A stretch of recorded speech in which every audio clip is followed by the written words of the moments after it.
All right. Well, I'm going to do something a little bit different. I've been prepping this sermon back in our Gospel of the Kingdom series, and I over prepped it by a lot. And I've had to cut out something that I think is very interesting, but over the grand scheme of the entire sermon, it's just interesting, but not necessary for Sunday morning. But I thought, man, it needs to be said. So I'm just recording a video to teach through it right now. So we will be on Sunday. We'll be in Matthew chapter 12. It's titled The Sign of Jonah. And Jesus tells the Pharisees, you're only going to get the sign of Jonah. And then he says, for just as Jonah was 3 days and 3 nights in the belly of the great fish, so will the Son of Man be 3 days and 3 nights in the heart of the earth. So there's a lot I'm going to say on Sunday, but here are these two things, these two problems that, if you're like me, they leap off the page, and I'm going to address them here. So first, Jesus says that Jonah was in the belly of a fish. All right.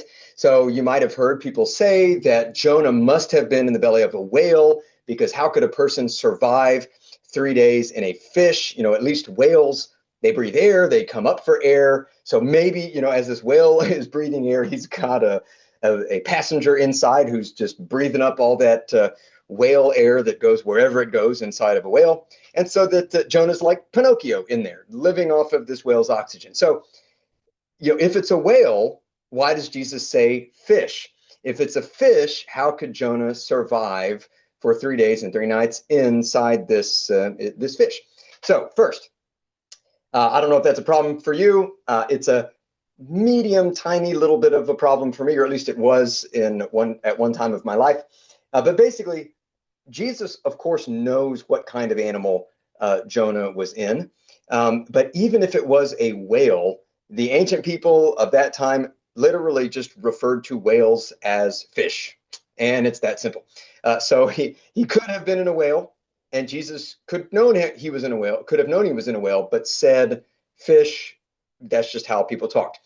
Second, all right, let's say it was a fish with no breathable air inside. Now, there are some theories that some fish do have what's called an air bladder that helps them, maintain their buoyancy. So there actually is air existing inside a fish. Maybe, I guess the idea is that Jonah's in there breathing out of this air bladder that's in a fish. Maybe so. But the question would be, how could he survive? And my question would be, who says that Jonah survived? There actually is an ancient rabbinic tradition that says that Jonah didn't survive for 3 days in the belly of this fish, but that he died and was brought back to life. And that is a tradition based on this part of what Jonah says when he's in the belly of the fish, which he says that he is in Sheol. Now, Sheol is not a place in the bottom of the sea or in a fish. Sheol is the place of the dead. So he says, I cried out from the place of the dead. So there is a tradition that says that Jonah just died. And so the sign of Jonah by that tradition would actually be a person dying and coming back to life.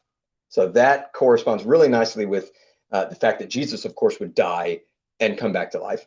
You don't have to believe Jonah died in order for the sign of Jonah to still make perfect sense. Jonah was inside the fish for 3 days and 3 nights. Jesus would be inside the earth for 3 days and 3 nights. Now, when I read Jonah, it doesn't sound like he died. It sounded like he almost died. And him saying that he was in the place of Sheol sounds, metaphorical, that he was brought right to the brink of death, or that he, though alive, is down in this place of the dead. But it sounds like he prays when he's at the end of his life and he just gets a miracle.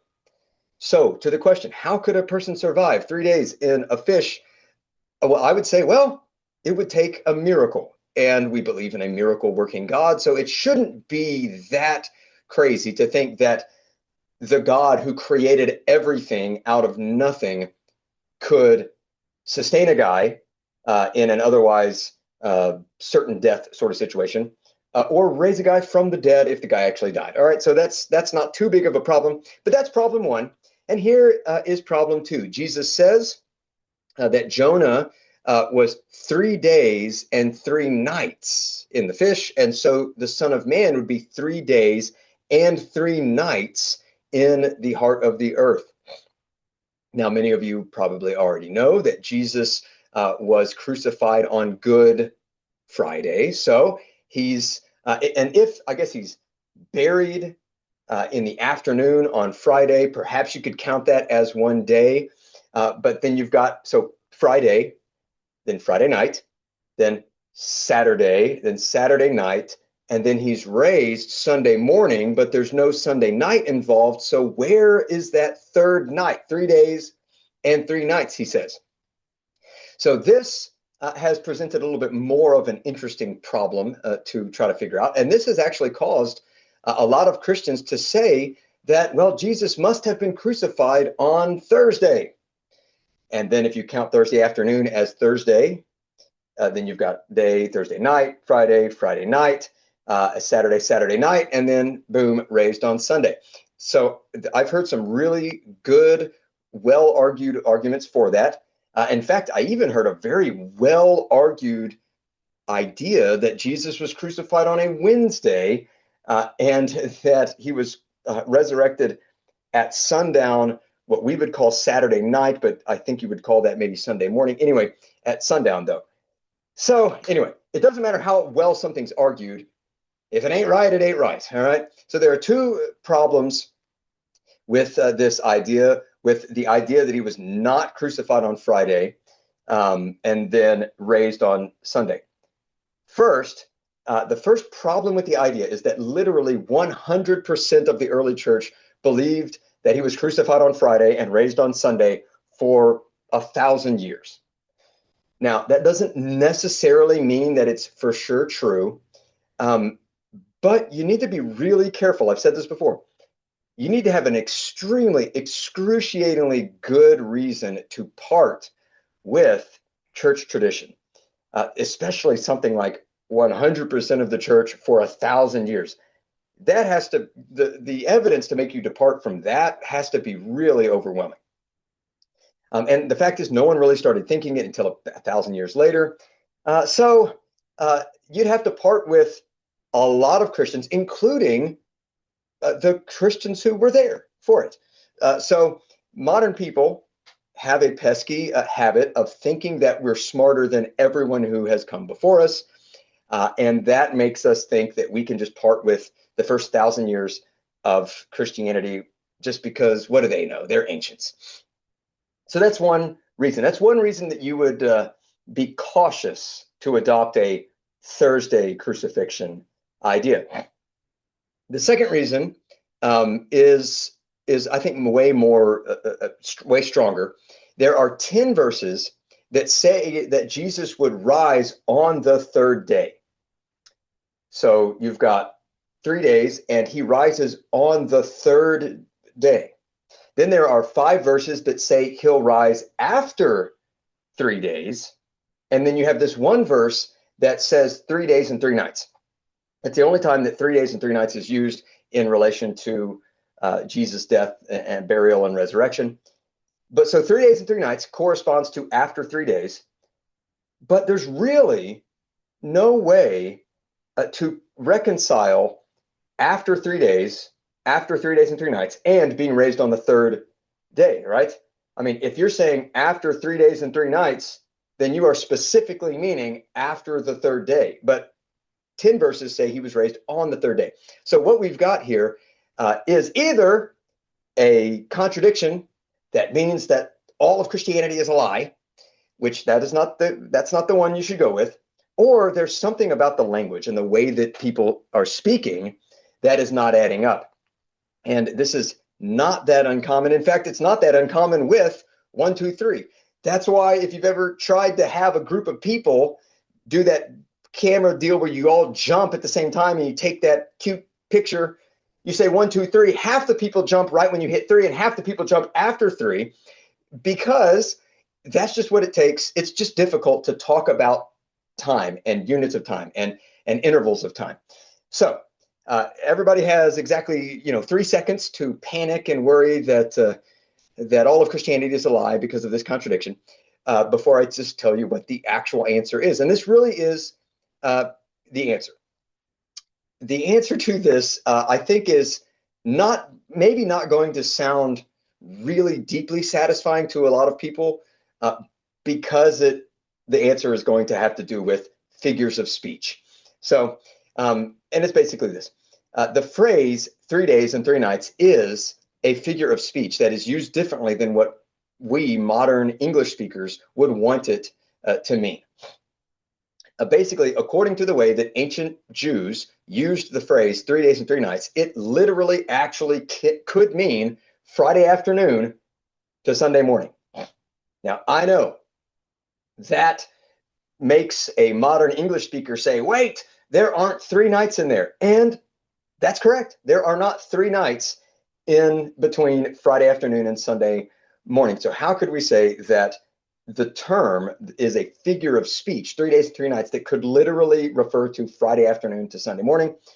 The only reason that we would think that is because it is well attested to. So, it's attested to enough that it would make you go, that's probably what's going on. So in what's called the Jerusalem Talmud, in Shabbat 9:3, there's a quote quoting Rabbi Eliezer ben Azariah.